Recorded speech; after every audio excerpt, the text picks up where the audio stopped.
L'homme ne vivra pas de pain seulement, mais de toute parole qui sort de la bouche de Dieu.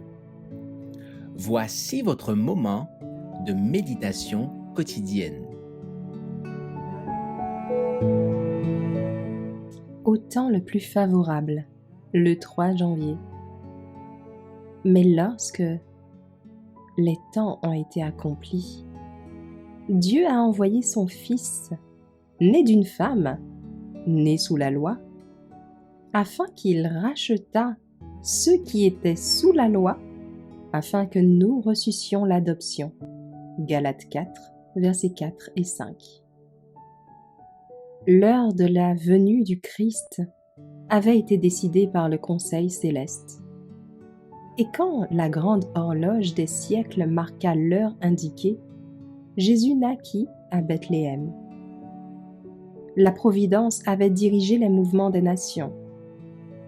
Les vagues des impulsions et des influences humaines, si bien que le monde était mûr pour l'apparition du Libérateur.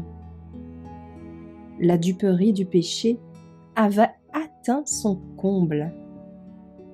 Tous les moyens susceptibles de pervertir les âmes humaines étaient à l'œuvre. Le Fils de Dieu, en contemplant le monde, ne voyait que souffrance et misère. Sa pitié fut émue, car il vit avec quelle cruauté Satan traitait ses victimes.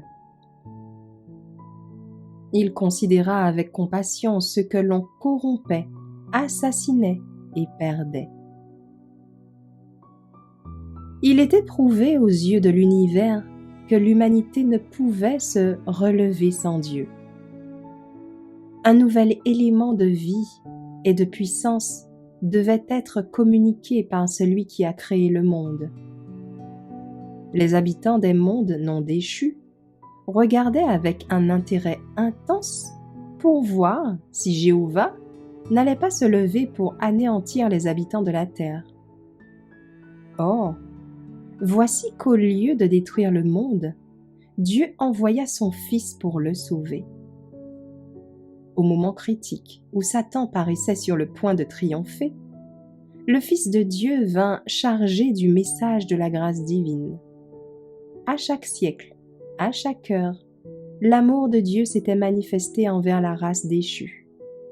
Malgré la perversité des hommes, les marques de la miséricorde n'avaient pas cessé d'être prodiguées.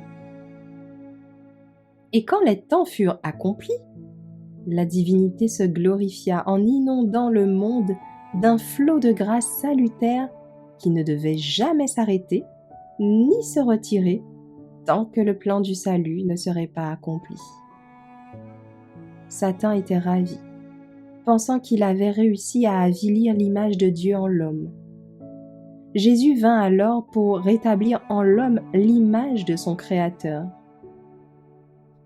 Lui seul peut reconstituer un caractère ruiné par le péché. Il vint chasser les démons qui exerçaient une domination sur les volontés. Il vient nous arracher à la poussière et remodeler les caractères déformés pour les rendre semblables au divin modèle et leur communiquer la beauté de sa propre gloire.